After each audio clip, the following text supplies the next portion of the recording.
पंचायत घर की चुड़ैल। सानवी गांव में रहने वाला गिरधारी एक बेहद पत्थर दिल इंसान था। वो उस गांव की पंचायत का मुखिया था।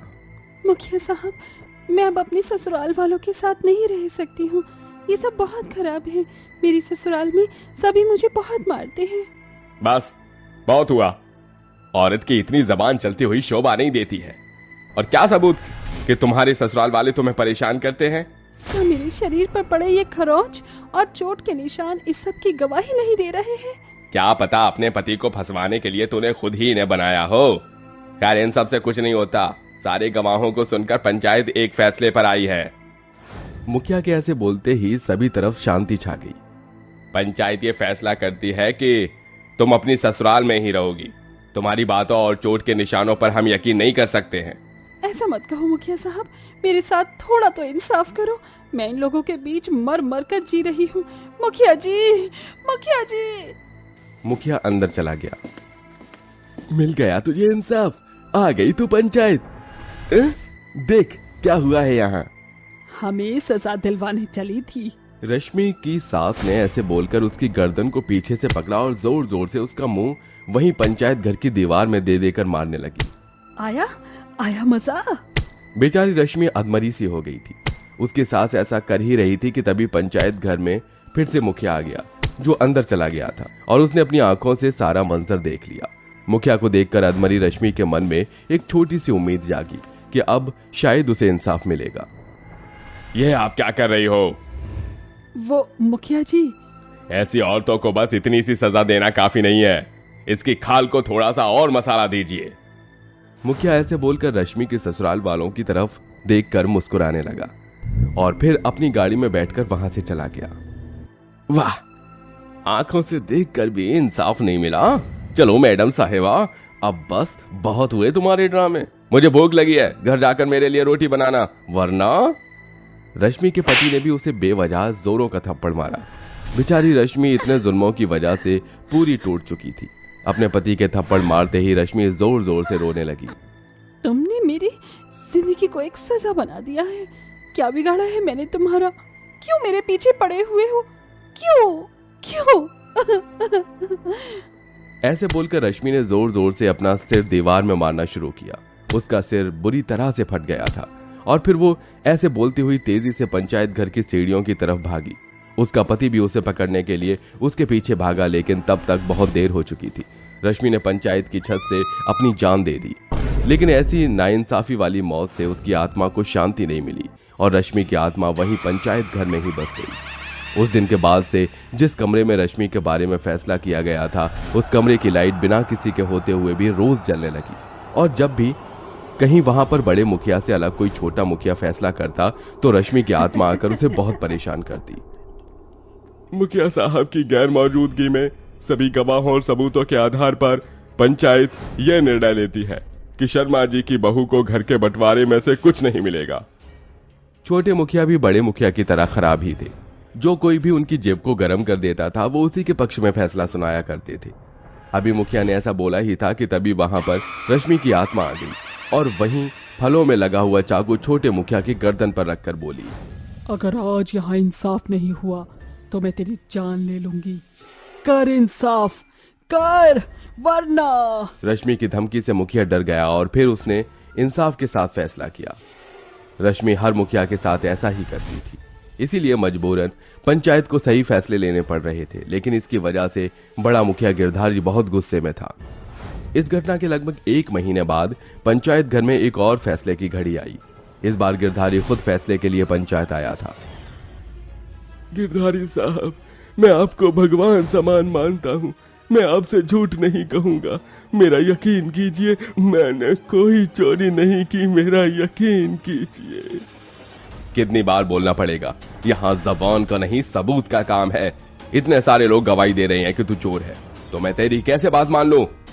ये सारे पैसे देकर खरीदे हुए गवाह है। मुखिया जी, आप मेरा यकीन करो, कृपया मुझे माफ करो। मेरे घर में मेरे बच्चे। चुप! तो मुझे सिखाएगा कि मुझे क्या करना है? हाँ, मैं जानता हूं कि मुझे क्या करना है और मैं फैसला कर चुका हूं।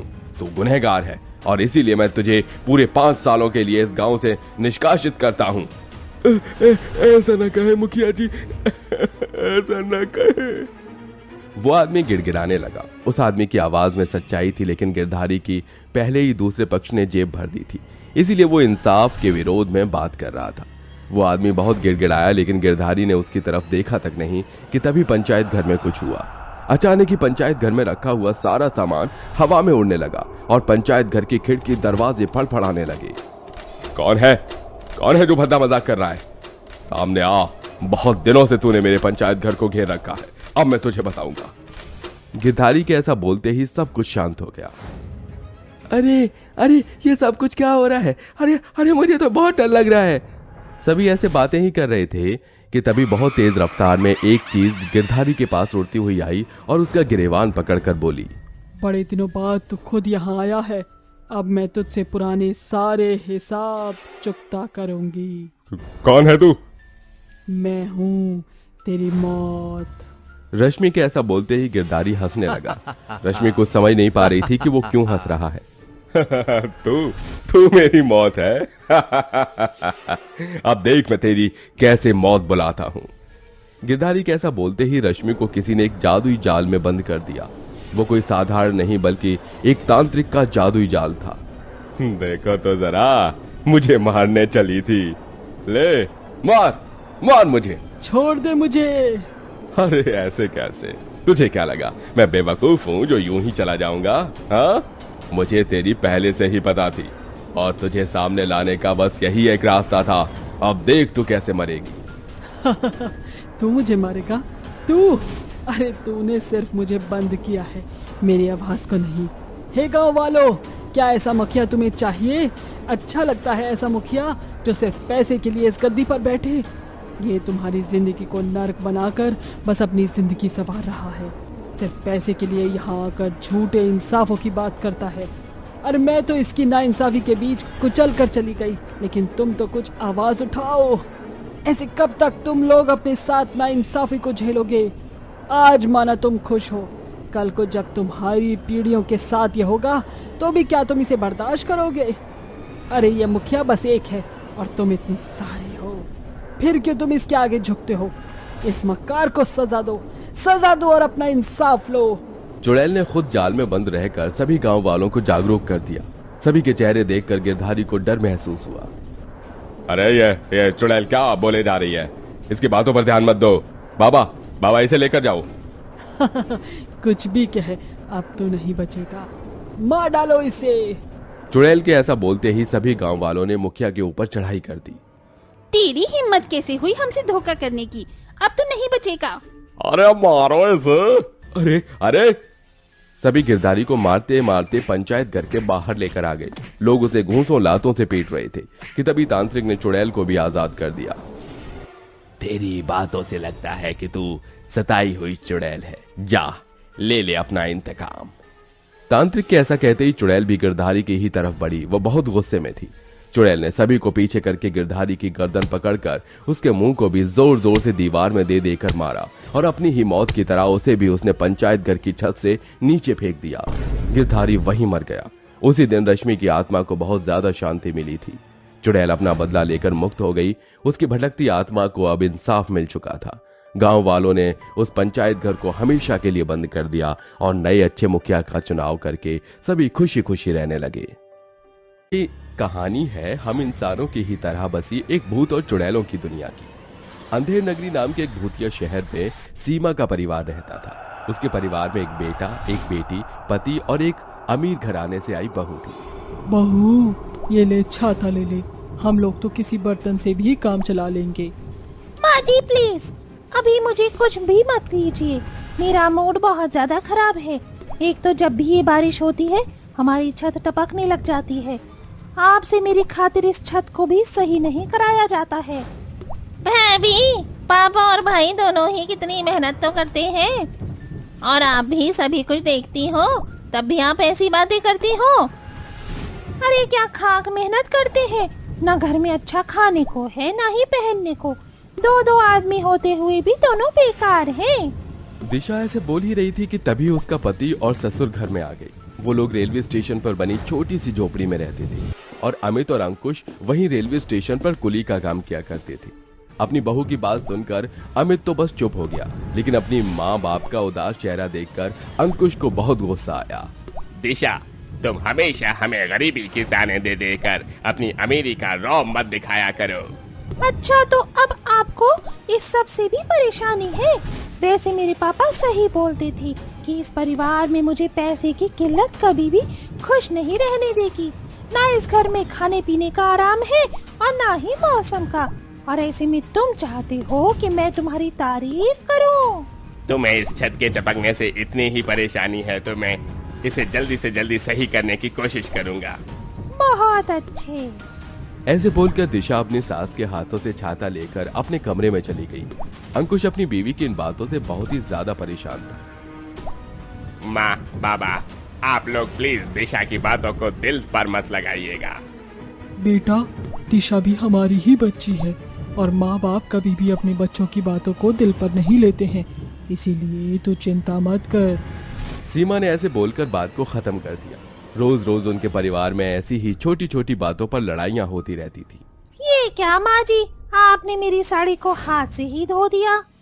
हाँ बहू, देख ये कितनी चमक रही है। आपको किसने बोला था ऐसा करने को? अरे आपको कितनी बार बताना पड़ेगा कि मैं अपने कपड़ों को ड्राई क्लीन करवाती हूँ। लेकिन भाभी, ड्राई क्लीनिंग में तो बहुत सारे पैसे उठ जाते हैं, और तो और ये साड़ी तो हाथ से धुलकर भी चमक गई है, तो आप बेवजह इसे ड्राई क्लीन क्यों करने की बोल रही हो? अब मैं तुम भिखारियों को क्या ही समझाऊं? तुम्हारे ना ये बात समझ आएगी। मेरी साड़ी खराब कर दी। जानती भी हो इस साड़ी की कीमत पूरी 1 लाख रुपए है। मेरी माँ ने ये साड़ी मुझे मेरे जन्मदिन पर दी थी। अच्छा बहू, मुझे इस बारे में पता नहीं था। मैं तुझे दूसरी साड़ी लाकर दे दूंगी। बस चुप कीजिए आप। आपने कभी 1 लाख रुपए देखे भी नहीं होंगे। आई बड़ी मुझे नई साड़ी देने वाली। आप अपने ही तन पर पहनने को कपड़े ले आओ, बस वही काफी है। मैं भी जबान को संभालिए। हम तो आपकी इतनी परवाह करते हैं, और आपको किसी बात का बुरा न लग जाए इस चीज का भी हम इतना ध्यान रखते हैं, लेकिन आप तो हमारे बारे में कुछ भी नहीं सोचती हो। मुझे भिखारियों के बारे में सोचने का शौक भी नहीं है। दिशा ऐसे बोलकर इतराती हुई अपने कमरे में चली गई। मेघा को उस वक्त दिशा के ऊपर बहुत ज्यादा गुस्सा आया, लेकिन सीमा ने अपनी बेटी को समझाकर शांत कर दिया। सीमा दिशा का बहुत ज्यादा ख्याल रखती थी, लेकिन दिशा को अपनी ससुराल वालों का खुद के लिए ये प्यार और ख्याल रखना नजर ही नहीं आता था। वो हमेशा ही सभी को अपनी अमीरी का घमंड दिखाती थी। ऐसे ही दिन बीत रहे थे और एक दिन फिर से दाल रोटी। मैं आज ये नहीं खाऊंगी। ये क्या बात हुई? मैं नहीं जानती। 1 महीने से बस हम ये दाल रोटियां ही खाए जा रहे हैं। अब तो मेरा मन कुछ अमीरों वाला, कुछ करारा खाने को कर रहा है। आज और यही खा लो। कल को मैं पक्का तुम्हें कुछ अच्छा खाने को लाकर देने की कोशिश करूंगा। हाँ हाँ, मैं महीनों से यही बात सुन रही हूँ। अब मुझे आपसे कोई उम्मीद नहीं है। आप लोग अपना ही पेट भर लो, वही काफी है। मैं तो चली अपने बैंक बैलेंस से 7 स्टार होटल में खाना खाने। आप ही खाओ ये गरीबों वाला खाना। दिशा इतराती हुई अपने पैसों का रौब दिखाकर जाने लगी। सभी बस उसका चेहरा देख रहे थे। क्या है? ऐसे घूर घूर कर मेरा चेहरा मत देखिए। मैं अपने पापा के पैसों में से 1 फूटी कौड़ी भी आपको नहीं दूंगी, समझे? दिशा ऐसे ही बड़बड़ाती हुई आ रही थी कि तभी चलते चलते उसका पांव कमरे के कालीन में अटक गया और वो बस गिरने ही वाली थी कि तभी उसकी नंद ने उसे संभाल लिया। आराम से भाभी। छोड़ो मुझे, मैं ठीक हूँ। दिशा अपनी नंद को शुक्रिया बोले बिना ही चली गई। उस दिन उसने खूब पैसे उठाए। अब दिशा रोज ऐसा ही करती थी। वो रोजाना बड़े बड़े रेस्टोरेंट में जाकर महंगा महंगा खाना खाती थी और अपनी ससुराल वालों को हमेशा गरीबी के ताने देती थी। ऐसे ही दिन बीत रहे थे। एक दिन दिशा की तबीयत ज्यादा बाहर का खाना खाने की वजह से खराब हो गई। क्या बात है दिशा, आज तुम कहीं नहीं जा रही हो? अंकुश जी, मेरी आज तबीयत सही नहीं है। पता नहीं क्यों मेरा पूरा शरीर दुख रहा है। दिशा को जोरों से पेट में दर्द उठा। उसे दर्द से तड़पता देख उसके सास ससुर उसे अस्पताल लेकर गए, जहां उसका ट्रीटमेंट हुआ। लेकिन वो अस्पताल बहुत महंगा था, जिसकी वजह से वहां का बिल बहुत ज्यादा आया। सुनिए जी, आप मेरे पापा से कहकर इस हॉस्पिटल का बिल पे करवा दीजिए। बेकार की बातें मत करो दिशा। क्या मैं तुम्हारे बाबा से ये सब बोलता हुआ अच्छा लगूंगा? और वैसे भी तुम्हारे माँ बाप भी तुम्हारी हालत के बारे में अच्छे से जानते हैं। अगर उन्हें कोई मदद करनी होती तो वो खुद कर देते। तुम्हारे हॉस्पिटल का बिल माँ ने अपने गहने बेचकर और मैंने थोड़े पैसे उधार लेकर पे कर दिया है। इसीलिए तुम चिंता मत करो और बस आराम करो। अंकुश ने ऐसा बोला ही था कि तभी अमित अपनी बहू के लिए जूस लेकर आया। लो बहू, इसको पीकर जल्दी से अच्छी हो जा। अपनी ससुराल वालों का इतना प्यार देख दिशा को उसकी गलती का एहसास हुआ और कुछ दिनों बाद जब दिशा ठीक हो गई तो उसने अपने पैसों में से अपनी ससुराल वालों के लिए घर पर ही 7 स्टार होटल का खाना मंगवाया। भाभी, ये सब क्या है? ये माफी के तौर पर एक छोटी सी ट्रीट है मेरी तरफ से। प्लीज मुझे सभी माफ कर दीजिए। फिर क्या था, सभी ने दिशा को माफ कर दिया। तुझे ये सब करने की क्या जरूरत थी? हम तुझसे कभी भी नाराज नहीं थे। अपनी सास की बात सुनकर दिशा की आंखें भर आईं और उसने सभी से माफी मांगी। अब आप सभी खाना खा लीजिए वरना ये ठंडा हो जाएगा। बहू, सच में ये खाना तो बड़ा ही मजेदार है। वाह, मजा आ गया। सभी ने उस दिन मजे से अच्छा मीरों वाला खाना खाया। अब दिशा ने अपने ससुराल वालों को गरीबी के ताने देना छोड़ दिया था और अब सभी मिलजुल कर एक साथ खुशी खुशी रहते थे।